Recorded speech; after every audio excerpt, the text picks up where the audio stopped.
Ali Hasan Osama হাফিজাহুল্লাহ তাআলা একজন বক্তা আছে, চিনেন আপনারা?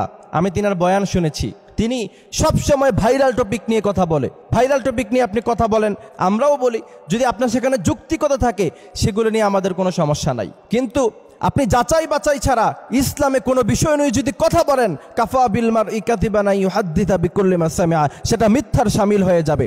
আলী হাসান উসামা, আমি নিজেও তিনার একজন ভক্ত, কিন্তু আমি একথা স্পষ্টভাবে বলতে পারবো যে তিনি প্রমাণ ছাড়া এবং তিনি ডকুমেন্ট ছাড়া, কোনো ধরনের যাচাই বাছাই ছাড়া তিনি ইসলামের বিভিন্ন বিষয় নিয়ে কথা বলে থাকেন। যেমন গত কিছুদিন আগে এই যে আমাদের প্রিয় ভাই হাফেজ জাকারিয়া, বাংলাদেশের একজন বিখ্যাত কারি এবং পৃথিবীর বিভিন্ন রাষ্ট্র থেকে সে পুরস্কারপ্রাপ্ত হয়েছে, তাকে নিয়ে কিছুদিন আগে বলেছে যে তিনি 18 বাড়িতে গিয়েছেন, সেখানে নাচ গান হয়েছে, সামনে অনেকগুলি মানুষ ছিল, মেয়ে মানুষ ছিল, সেখানে তিনি কোরআন তেলাওয়াত করেছেন, তার সেখানে কোরআন তেলাওয়াত করা উচিত হয় নাই। তো তিনি এই কথাগুলি এসে স্টেজে হাজার হাজার শ্রোতার সামনে বলে দিয়েছে, সারা বাংলাদেশ সেটা দেখেছে, অথচ এটা সম্পূর্ণ মিথ্যা কথা। জাকারিয়া পরবর্তীতে লাইভে এসে সে কথা স্পষ্ট করেছে যে আলী হাসান উসামা যে কথাগুলি বলেছে এটি সম্পূর্ণ ভুয়া কথা। আমি জানি না, সাধারণ প্রোগ্রামের মতো ওনাকে দাওয়াত দেওয়া হয়েছে। এখন আমাকে যদি বলে যে জোবায়ের সাহেব আপনাকে একটা মাহফিলে দাওয়াত করতে চাই, অথবা একটা কনফারেন্সে আপনাকে দাওয়াত করতে চাই, কি করে বুঝবো সেখানে মেয়ে থাকবে না ছেলে থাকবে না কি থাকবে? সাধারণ দাওয়াতের মধ্যেই তো আমি সাধারণ দাওয়াত গ্রহণ করব, ঠিক কিনা?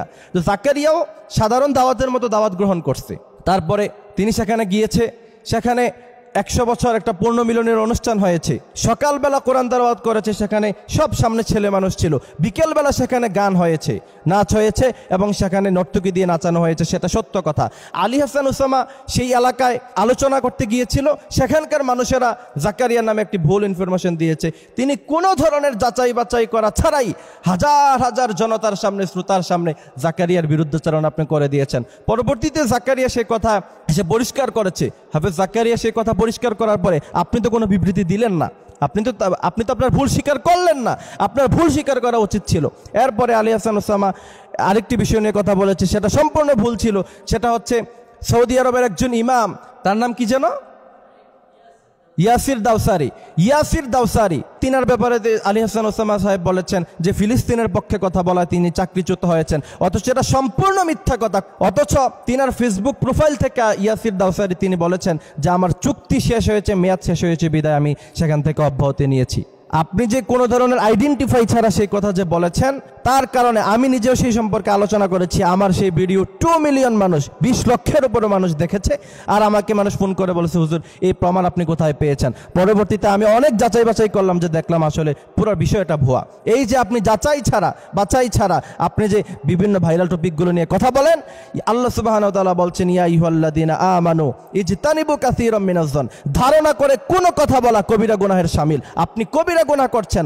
আমি আপনার একজন ভক্ত, আপনাকে বলতে চাই, আপনি যদি কোনো বিষয় নিয়ে কথা বলতে চান, ভাইরাল টপিক নিয়ে আপনি কথা বলেন, আমাদের কোনো আপত্তি নাই। কিন্তু আপনার কাছে অনুরোধ, এ জাতির ক্লান্তি লগ্নে আপনি বিভ্রান্ত ছড়াবেন না, আর প্রত্যেকটি বিষয় যাচাই বাছাই করে আপনি কথা বলেন। ভাইরা আমার এই বিষয়গুলো আপনারা চিন্তা করবেন। আমি যদি কোনো ভুল কথা বলে থাকি, ভুল ধরিয়ে দিবেন। আল্লাহ সুবহানাহু ওয়া তাআলা আমাদেরকে হেফাজত করুক, আমিন।